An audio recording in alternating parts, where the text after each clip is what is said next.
everyone, and welcome to today's video. And this video, we're going to be discussing Super Heavy Samurai Sword Soul, and it's kind of discussing how I develop strategies for going first and second, or as I like to call it, the exchange.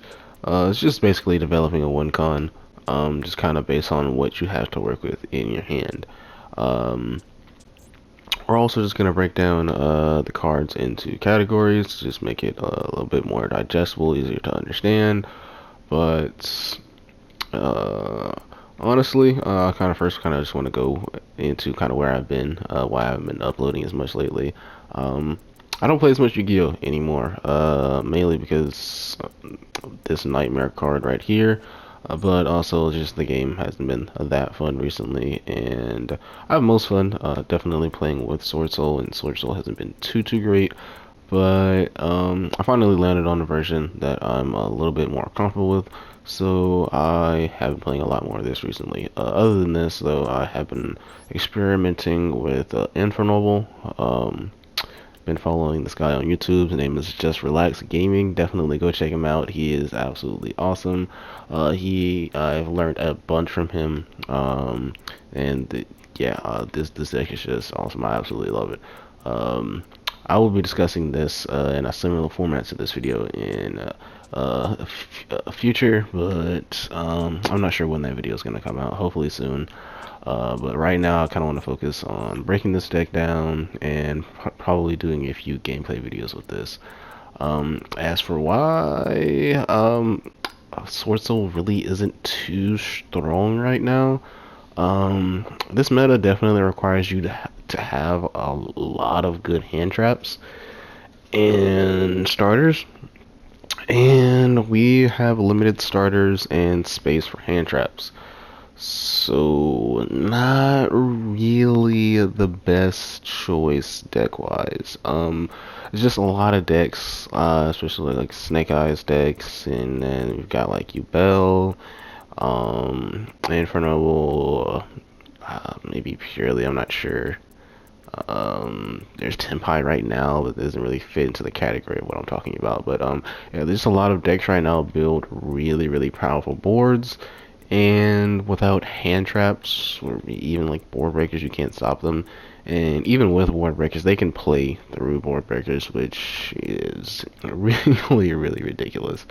They can play through like several board breakers. They can play through freaking Dark Ruler no more. Like, what's really going on for real? But yeah, I tried a bunch of different versions of this deck. I I would say pseudo blind second with a bunch of board breakers. I tried the version with a bunch of hand traps. Nothing really worked out. This deck just has to kind of push with engine. So I ended up going for Super Heavy Samurai, since this lets you add more starters and just push with engine even more. It helps you go into Denlong, and with the Denlong you can kind of push in any direction that you want to. You can go straight for level 10, you can go for Chi Zhao if you need to, Berserker to beat over something, you can go Boxia, bounce to, it's just Denlong helps you set up a lot of good plays. So this really ended up shaking out pretty well in my opinion. I ended up going for 2 Denlongs just in case I get to a turn 3 where I have Emergence in the graveyard, or I can set up, and I have Taya, and then I'm able to do, a Yazi combo as the follow up into break my opponent's board and OTK that way. So I just felt like 2 Denlongs is going to work the best, and honestly, nothing else really fit into the slot very well.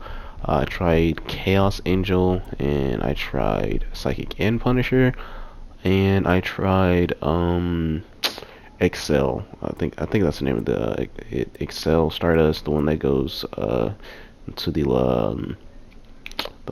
it's a level 8 Dragon Synchro, and it summons like level 2 or lower tuners from the graveyard, and that's like a really cheap way to go into Baron. I tried Gamma as well, but I dropped Gamma and I dropped Excel eventually. Just was kind of hoping Gamma would help me play around hand traps like Maxi. but it wasn't coming up very much, and then I would just kind of draw it going second, and it wasn't any good because I have to push with engine, and that means I have to have monsters on my board, and that means gamma isn't alive anymore. It just ended up being a brick more often than not. So, in order to just kind of counter my biggest hate, Maxi, I ended up going for Droll instead, and I really like it. You can even just still play with your board, and then if your opponent doesn't hand trap you soon enough, you can Droll them after you don't really need to add anything into your hand anymore, which luckily Swordsoul doesn't really have to do that much. You really need the Chi add, and that's it. Then after that, you can just draw your opponent and then play the rest of your turn out without the worry of them drawing into more hand traps like Imperm or Nib with Maxi anymore. So I actually really like this choice. But I think that's going to kind of wrap up why I made certain choices with that I did with this deck. Let's go into breaking down the deck into categories. There are 4 categories which I like to break decks down into. That's going to be your defensive cards, extenders, starters, and enders. Defensive cards are non-engine usually. These are just cards that either interact with your opponent's board, they force your opponent to play a certain way, or they protect your cards or help you ensure that you can resolve card effects. So, Drill and Lockbird prevents your opponent from playing a certain way. You can no longer add cards from their main deck to their hand. So you can kind of floodgate-like effects. Maxi would be a pseudo floodgate. It's really kind of an extender because it helps you dig into your deck and get more cards into your hand, which helps you make more plays. So cards that really just fit into more than one category are super strong, and then Maxi is going to be one of those cards. As for protecting your board, Swordsoul doesn't really have too. I don't know if they have any cards that fit in that category, honestly. Yeah, not really. I can think of. As far as protection goes, the only card that really protects anything is Mapura. If your opponent targets a non-effect monster, so your Swordsoul tokens or Monk, you can banish this card as a quick effect and negate that effect. So as far as protection goes, this is really only the card that fits into that category. And then as for interacting with your opponent's board, this is going to be any form of removal or negate. So Vishita, target, bounce something back to the hand. Baron is a negate, Chizhao is a negate, anything like that sort. We'll go over every card. Extenders, these are cards that either help you get cards from your deck, because all extending is really just getting resources from your deck, so either to your hand, to your field, to your graveyard, or whatever. And then these are just cards that require a bit more setup than starters do. Starters just generally don't require any setup. You can just play them from your hand, and you can go straight into extending and making plays. And Enders is the last category. These are cards that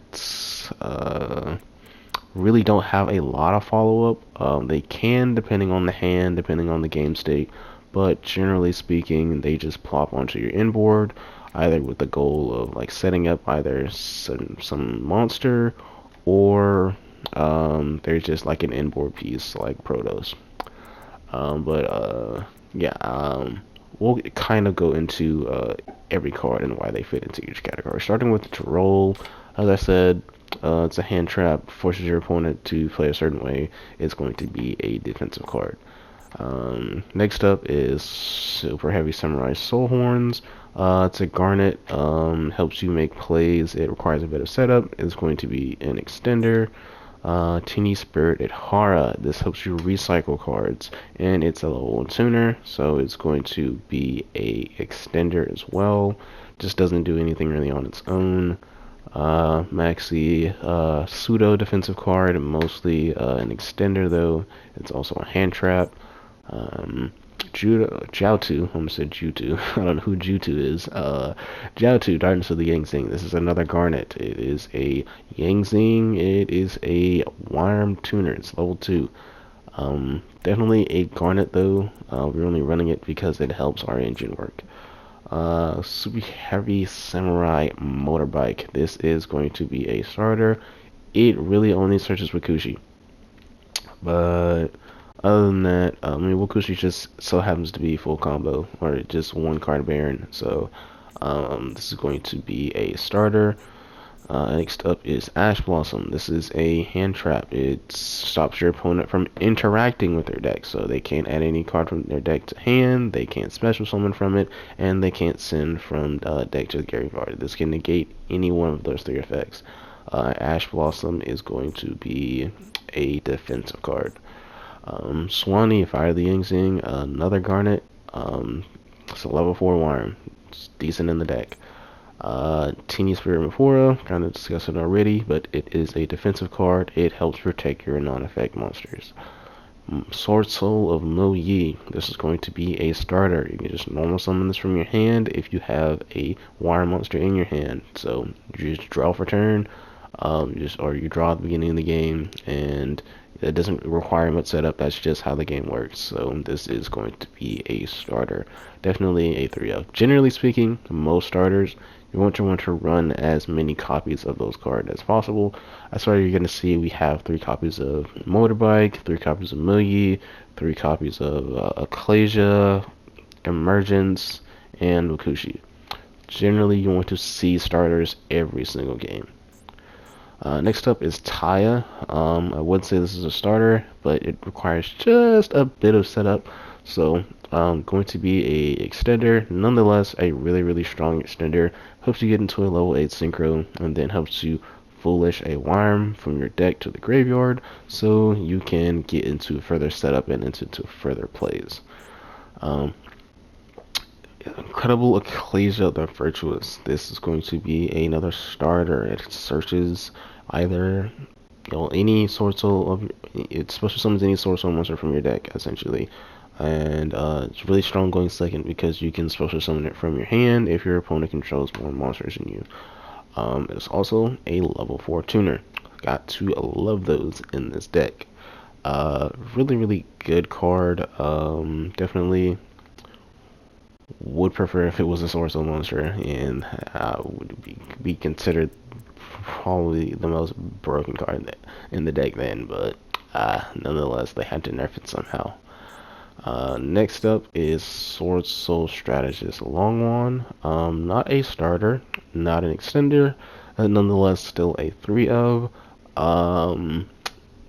Just another card that you can just play without much setup, but it's really going to be the ender just because it's, generally speaking, its main purpose is to help us get into level 10 synchros, but it does come with that level 4 tuner, so it's good for helping us play around effects-ish. I'm not sure if that's the correct way of saying it, but if our opponent stops our normal summon and we have this in our hand and we can summon it, it's going to help us play around things like Imperm and Valor and such. But generally speaking, I'm going to slide this into the ender category because you want to activate this as late as possible. You don't want your opponent to interact with Longwan 9 times out of 10. So, and it only has the main objective of summoning a level 10, so I'm gonna fit this into the ender category. Next up is Mare, probably the best extender in the deck, but also requires some of the most setup. But nonetheless, it summons, I want to say 4 bodies, but it counts as 1 body as itself. It summons 3 other bodies onto the board, so helps you make a lot of really good plays. Next up is Rashuda. We went over it before. This is pretty much the only main deck removal that we have, but nonetheless, Rashuda is a really strong card. Because it interacts with your opponent's board, it's going to be fitting into the defensive card category. Next up is Ashina. This is kind of a starter because it doesn't require much setup, but it doesn't do really anything on its own as far as developing or kind of forcing the game's, not the game's, but the deck's main core game plan by itself. So I'm gonna fit into the extender category just because it doesn't do a whole lot on its own. Nonetheless, special summons any Tinny except for itself from the deck, so really strong card. Nibiru, it's a hand trap. It tribute summons all monsters on the board, so it's gonna enter the opponent's board. Gonna be a defensive card. Arch Nemesis Protos,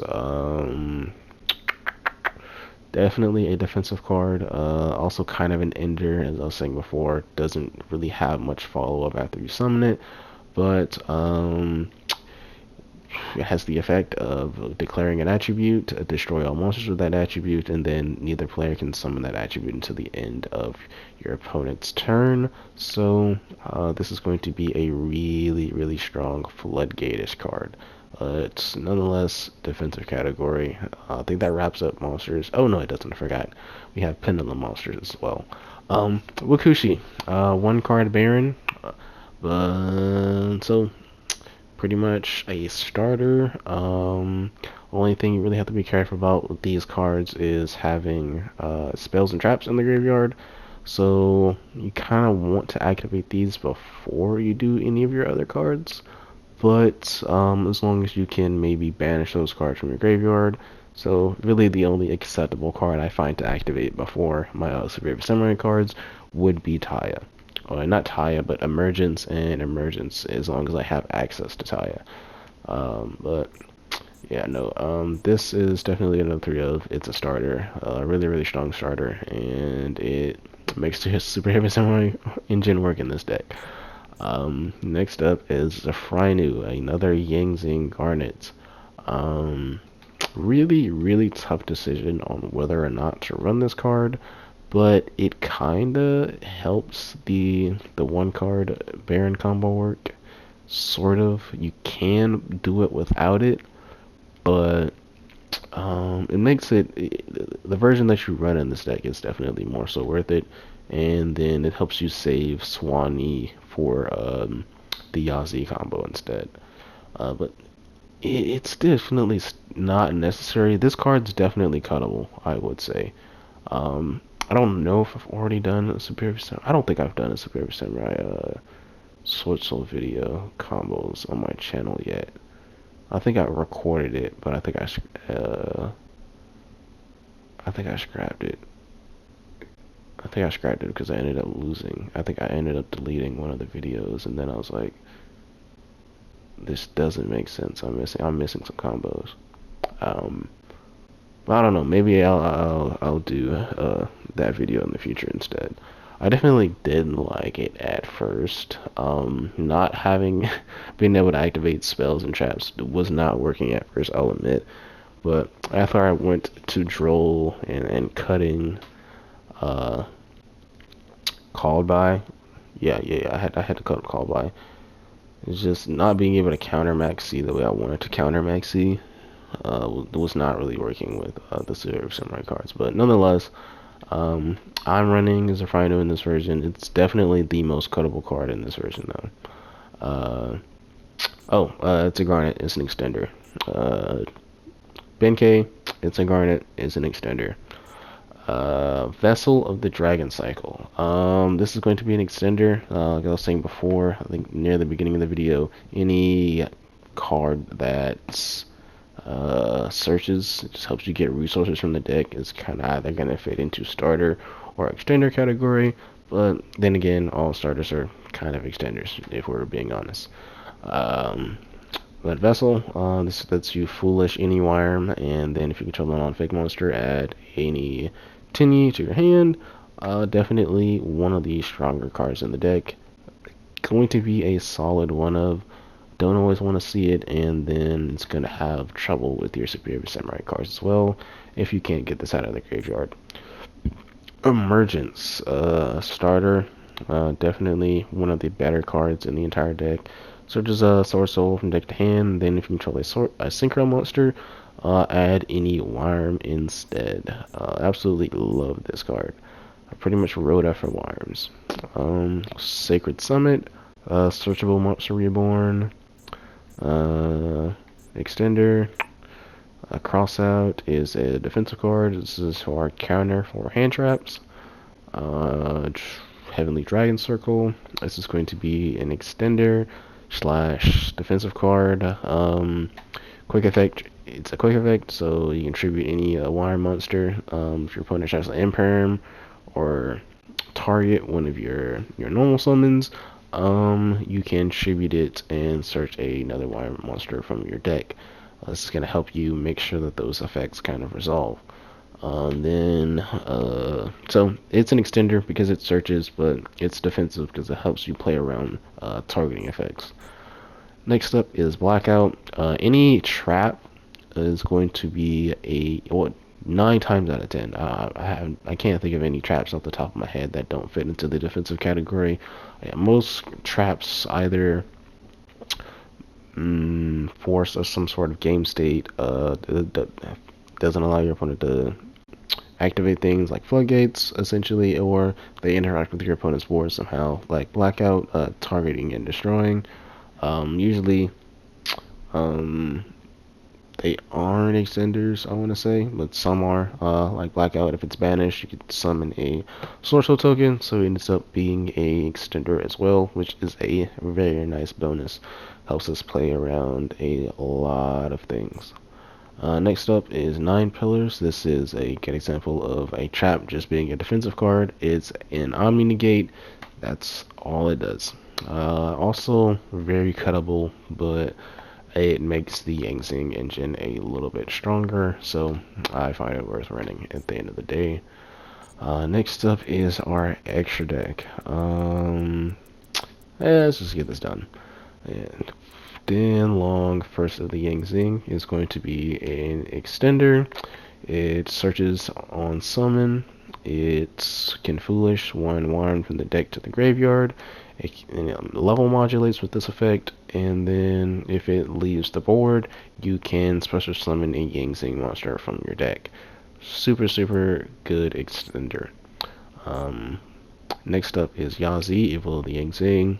It's an extender and it's a defensive card. The first effect, not targetable, which is not really anything important for the categories, but once per turn you can target one Yangzing monster you control and one card your opponent controls, destroy them. So this interacts with your opponent's board. It's target removal, and then if this card is destroyed by battle or card effect, it can special summon a wire monster from the deck in defensive position, so it lets you extend by special summoning from the deck.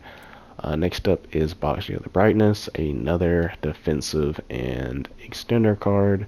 On summon, or on synchro summon, I mean, you get to target cards on the field up to the number of different attributes of wire monsters you to summon it, and you get to bounce those cards back to the deck. And then once per turn, you can target one card you control, destroy it, and special summon a level 4 or lower monster from your graveyard. So you get to special summon cards from the graveyard as extension, and you get to bounce cards from your opponent's field as interaction. So it gets to be a defensive and a extender. Next up is Draco Berserker. This is definitely kind of defensive.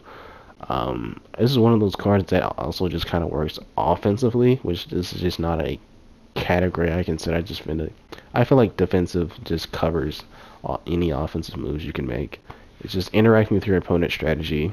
Sounds defensive enough to me, right? But anyway, when your opponent activates a monster effect, so that means your opponent has to activate it. It's just the weird timings of when this card couldn't activate. At first, I really didn't understand until I understood how win effects work in this game, and your opponent activates a monster effect. It was just really hard to get at first. But anyway, you can quick effect banish it.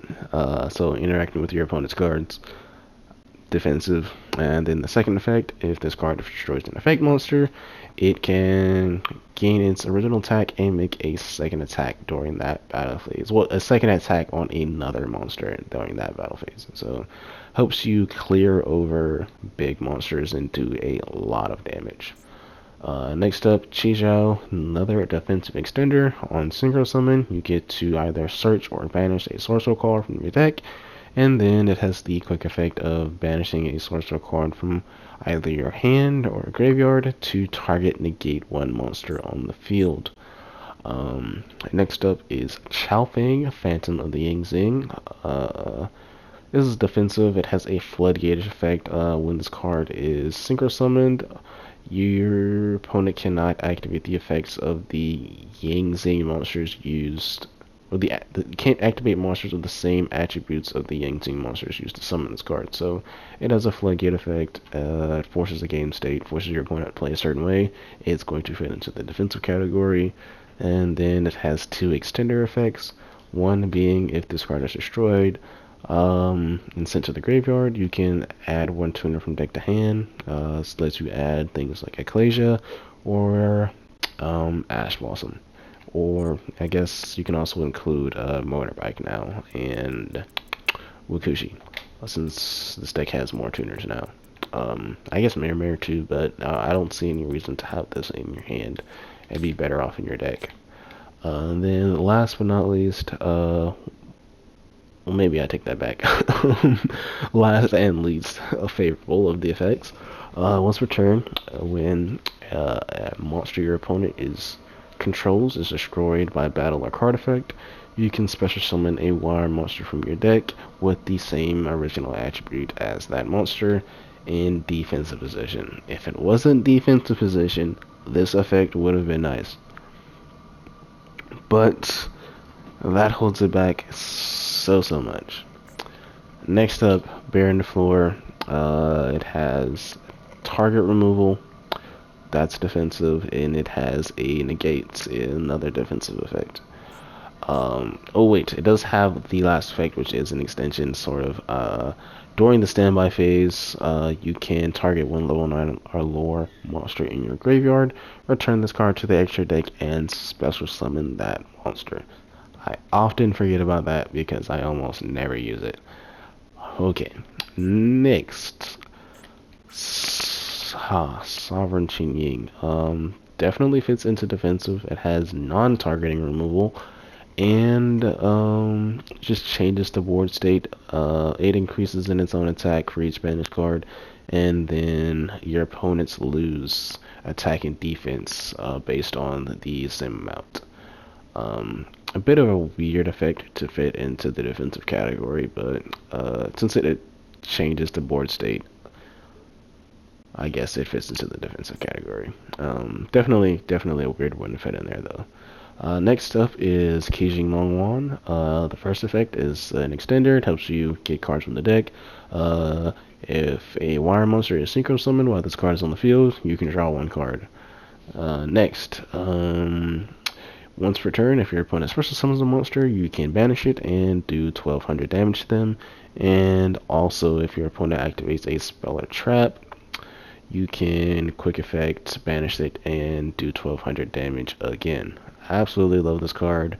Helps you do like 36 to 1200 damage a turn, depending on if you summon it with Longwan or not. Either way, super strong card. It fits into the defensive category. It interacts.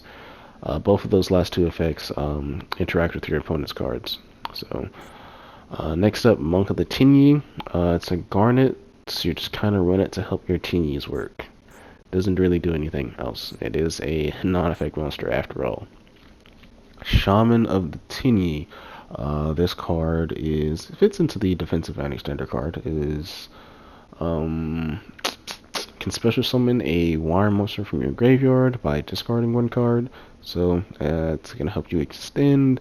And then during the battle phase, if a attack is declared involving a non-effect monster, you get to destroy one card on the field. So it has target removal as well.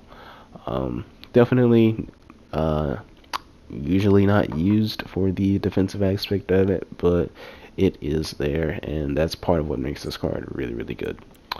That about wraps up each category. So now as for how I usually like to go about developing a strategy for each turn, most of the time I will go for defensive cards first if they aren't really like hand traps, but that's going to be most of the cards that are defensive in this version of the deck. I did used to like running board breakers before, Forbidden Droplet, for example. It was really, really good. You can send like cards into the graveyard for Taya, just like 10 years, which didn't really matter if they were in your hand or not. So that was really, really good. But definitely had to drop it for a Superior Samurai engine in this version. But other than that, any extenders that help you like get resources from deck, so any searchers that you can activate are definitely the cards I go for next. And then kind of after that is going to be my starters, and then enders are called enders for a reason. They're the last of cards I kind of want to resolve at, so those are going to be last. So for a hand like this, we'll definitely start off with Ukushi, just because you don't want any spells in your graveyard anyway for these effects to resolve. So this is the samurai cards are really the only situations where I would kind of go for starters first. But yeah, generally speaking, with this deck, Tenyis and samurai cards before your sword souls. But yeah, so I would go with Kushi as my first card. Then I would probably go through that engine and then into emergence. Probably searching for Moyi going first, just to get that little extra draw. Then Vessel, get access to a couple Tenyis. And then I really end on a decent board of Baron. Let's see. I kind of hard juge out too, which isn't very favorable. Yeah, maybe just like Baron, Chijiao, and Kijing, if I'm being honest. Might could have done a little extra, like a Chao Fang, with the 9 pillars, if I didn't hard draw Jiao 2, but it is what it is.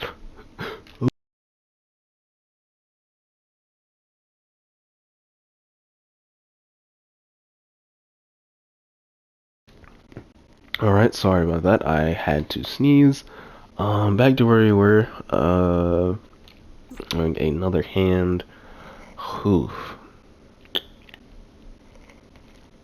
I drew 2 garnets and a trap, which you can't set up or do anything with going first. So, not the strongest hand. We drew 1 starter, which means we get to play the game at least. But this is definitely a nasty hand. I don't like this. I don't like this at all. But at least we can play the game. Hopefully, my opponent doesn't draw like any hand traps. Like Ash or Imperm pretty much shuts his entire turn down. Next, we drew Soul Horns again. Really? That's interesting. Let's see. We have 2 extenders and 1 starter. Alright, what's interesting about this hand is that we drew Vessel, so even with just Summit and Emergence, we have Swordsoul Trinity, which means we can just go Emergence for like Moyi, then Moyi, normal summon, reveal, Summit, then Vessel, send Taya to the graveyard, add a Tini to hand, probably just add Ashina, and then we can go Chijiao, Longwan is my search, discard Ashina, go for Baron, and then Summit can bring back the Taya that I sent off a Vessel, and we can go for Yazi with the Taya, Baron pop, Yazi, and then continue from there. This card is kind of a brick. It just kind of sucks. Drawing Garnets definitely sucks. This deck has a lot of Garnets. More than I would kind of prefer to run. I cut myself down to just a 3 Yang Zings for a reason. But, not Yang Zings, but the 3 Yang Zing cards being Jiao-Tu, Swanee, and 9 Pillars. But kind of ended up having to run more with the Superior Samurai engine. But we did get access to like 3 starters, so it kind of balances out. Let's see, how many garnets do we have now anyway? Let's see, Soul Horns, Jiaotu, Swanee, I keep forgetting the name of those cards. Zafrainu, and Benkei, and 9 pillars. So like 6. 6 out of 50. Yeah, it's okay. We still end up having like 6 starters, so still more. And let's see. 2 starters, 2 hand traps, 1 garnet. Well, even if Benkei does get Ash, this is a level 4 tuner, and it doesn't use our normal summon, so we can just go search Chixiao. But, I mean, Chixiao, what, ends on Blackout? Huh. You still have Pendulum Summon left, which is interesting, but you don't really have anything to like, do off of that. How many? What do we have in the graveyard? Swanee and nothing else. All right, yeah, maybe just end on Blackout and Chixiao. And next step to do Moyi. So let's see, 2 defensive cards, 2 starters, and 1 extender. Definitely not a bad ratio. Definitely starting with Motorbike, going for the Super Heavy Samurai combo.